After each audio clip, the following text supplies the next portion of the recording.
دقيقة. نعم.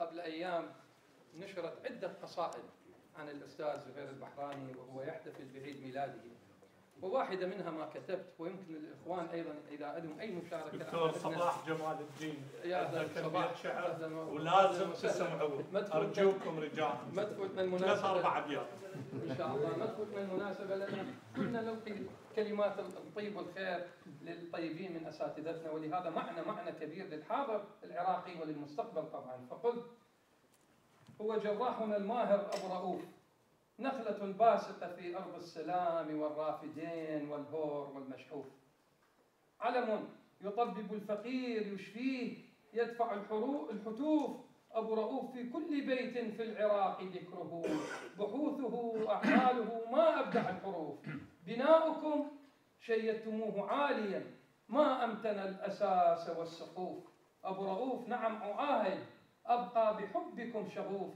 مرحى لل80 تهل بيننا فنقرب لكم وننقر الدفوف.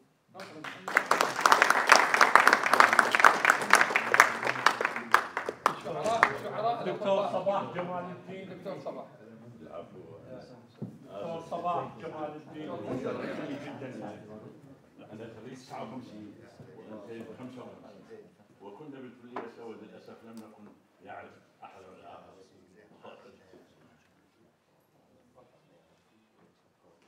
الواقع هي ابيات لرجل انا اكن له الكثير من الاحترام. بصراحه انا لا اعرفه شخصيا، ولكن الدكتور فرحان باقر عرفني عنه، وحتى اني قال لي اريد تكتب له احسن مما كتبت لي. وعرفت ان ميلاده كان في الثاني من هذا الشهر، فجعلت هذه الابيات في الاخير. فن قديم لا يوجد الان اسمه حساب الجمل، فثبت هذا في حساب الجمل فيها. وبي عيب شرعي، وهو اني امدح الانسان فارقيه فوق وانت يعني اهل لذلك. تحيه اجلال للزميل بروفيسور زهير رؤوف البحراني. بحران علم وخلق، انت بحران، كأن ربي لم يخلق لكم ثاني. سبقتني 4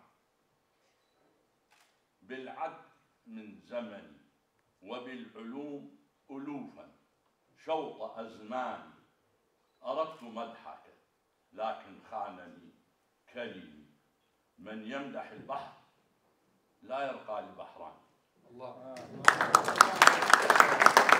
البحر علمك ما جاوزت ساحله، والبحر جودك من أهل وإخواني، صمت الرؤوفين، ربي ثم والدي، ما حازها غير فذ النفس إنساني، فخر الأطباء أنتم في معارفكم أي معلومات.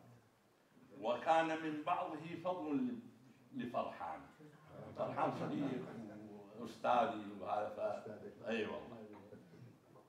ثاني لأيار قد أرخت، دائما تجي بعد كلمة أرخت الحساب يحسب أبجد أول واحد، أنا خليت تفاصيلها هنا عشان تعرفها.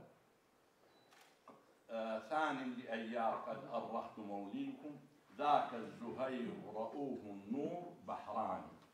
وأنا آسف